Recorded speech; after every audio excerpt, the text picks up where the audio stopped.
एक व्यक्ति रहता था। वह व्यक्ति दूध बेचने का काम करता था। उस व्यक्ति का नाम भोला था। उसके पास 2 गायें थीं। वह हर सुबह उन गायों का दूध निकालता और पूरे गांव में घूम घूम कर दूध बेचा करता था। भोला का हर रोज का नियम था, उसके पास जो भी दूध बचता उसे वह रास्ते में भगवान शिव जी के मंदिर में शिवलिंग पर चढ़ा देता था। उसका एक दोस्त श्याम हर रोज उसे ऐसा करते हुए देखता था।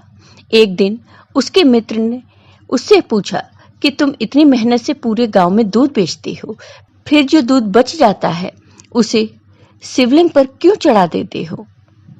बाकी लोग तो थोड़ा सा दूध पानी में मिलाकर शिवलिंग पर चढ़ाते हैं।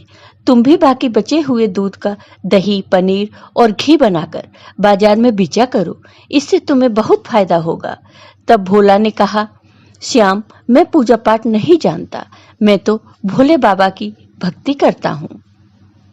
मैं अनाथ हूँ और इन्हें ही अपना पिता मानता हूँ, इसलिए इन्हें दूध चढ़ाकर इनकी सेवा करता हूँ। भगवान शिव की दया से मेरी गुजर बसर अच्छे से हो जाती है।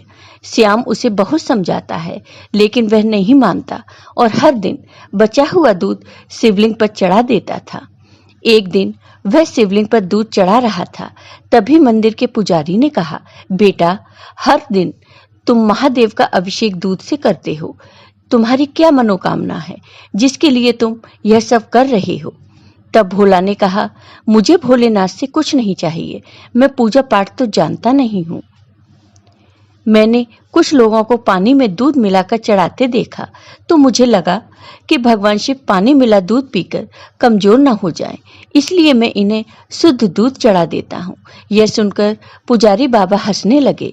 वह भोला के भोलेपन पर और उसकी अनोखी भक्ति से बहुत हैरान थे। एक दिन गांव में बहुत बारिश हो रही थी। भोला गांव में बारिश के कारण दूध बेचने नहीं जा पाया। उसका सारा दूध बच गया। वह सारा दूध लेकर मंदिर पहुंच गया। वहां पुजारी बाबा ने उसे रोका और कहा, बेटा, इतना दूध चढ़ाओगे तो सारा दूध पानी की तरह बह जाएगा। तब भोला ने कहा, बाबा, यह तो मेरा रोज का नियम है, मैं इसे कैसे छोड़ सकता हूँ? मैं दूध घर वापस नहीं ले जा सकता हूँ। तब पुजारी बाबा ने कहा, तब तुम सारे दूध की खीर बनाकर भोले बाबा को भोग लगाओ और खीर सारे गांव में बांट दो, इससे तुम्हें बहुत पुण्य मिलेगा। भोला को पुजारी बाबा की बात अच्छी लगी। वह गांव से खीर बनाने का सामान ले आया। मंदिर में सारे दूध की खीर बनाई। उसने भोलेनाथ का अभिषेक खीर से किया और सारे गांव में खीर बांट दी। उसके बाद से भोला ने एक नियम बनाया। वह हर रोज बचा हुआ दूध शिवलिंग पर चढ़ा देता था और महीने में एक बार दूध नहीं बेचता था। वह उस दिन सारे दूध की खीर बनाकर भगवान को उसका भोग लगाकर गांव में बांट देता था। इधर कैलाश पर्वत पर भगवान शिव ने यह सारी बात मां पार्वती को बताई। तब मां पार्वती ने कहा, आपका भक्त कभी आपकी पूजा नहीं करता और न ही कभी आपका नाम लेता है। केवल दूध और खीर से अभिषेक करने से ही आप इससे कैसे प्रसन्न हो गए? तब भगवान शिव ने कहा कि पार्वती, उसकी निश्चल भक्ति ने मेरा मन जीत लिया है।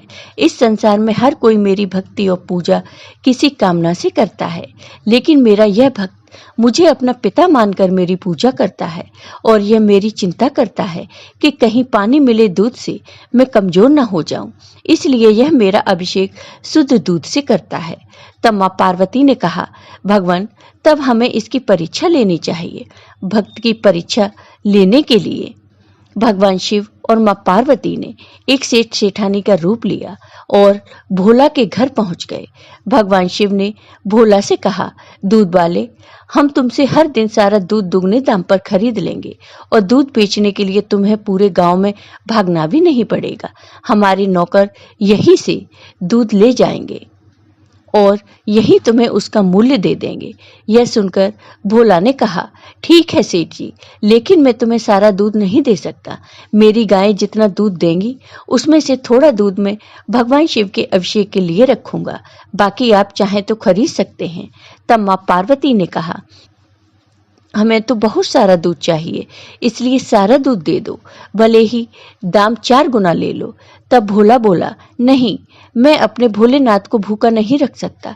तुम्हें दूध लेना है तो लो, नहीं तो मत लो और यहाँ से चले जाओ। यह सुनकर सेठ सेठानी वहां से चले गए और कुछ दूर जाकर ब्राह्मण ब्राह्मणी का भेष बनाकर बैठ गए। भोला जब सारे गांव में दूध बेचकर मंदिर जा रहा था, तब उसे किसी के रोने की आवाज सुनाई दी। वह उनके पास गया तो देखा ब्राह्मणी बैठी रो रही थी। जब भोला ने रोने का कारण पूछा तो उन्होंने बताया कि मैं और मेरे पति कई दिनों से भूखे हैं। भोला ने अपना सारा दूध उनको दे दिया। उन्होंने सारा दूध पी लिया। उसके बाद ब्राह्मण ने पूछा, भाई, तुम यह दूध लेकर कहाँ जा रहे थे? तब भोला ने मंदिर में अभिषेक की बात बताई। ब्राह्मण ने कहा कि तुमने अपना नियम क्यों तोड़ दिया? तब भोला ने कहा, भगवान भोलेनाथ मेरे पिता हैं, आप भी उन्हीं की संतान हैं। एक पिता स्वयं भूखा रह सकते हैं, लेकिन अपनी संतान को भूखा नहीं रख सकते। भगवान शिव का क्रोध मैं सह लूंगा।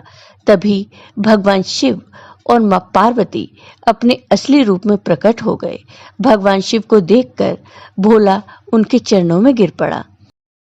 तब भगवान शिव ने कहा, मैं तुम्हारी सच्ची भक्ति से बहुत प्रसन्न हूँ, मुझसे कोई वरदान मांगो। भोला बोला, प्रभु, मुझे कुछ नहीं चाहिए, मैं तो केवल आपके चरणों में रहना चाहता हूँ, बस अपनी भक्ति मुझे दे दीजिए। भगवान शिव ने कहा, तुम इस संसार में रहकर मेरी भक्ति करते रहोगे और मरने पर तुम्हें मोक्ष प्राप्त होगा। यह कहकर भगवान शिव और मां पार्वती अंतर्ध्यान हो गए। भोला भगवान शिव और मां पार्वती के दर्शन पाकर धन्य हो गया। वह बहुत खुश हुआ और नियम पूर्वक भगवान शिव का दूध से अभिषेक करता रहा। जय हो भगवान शिव की, जय हो माता पार्वती की।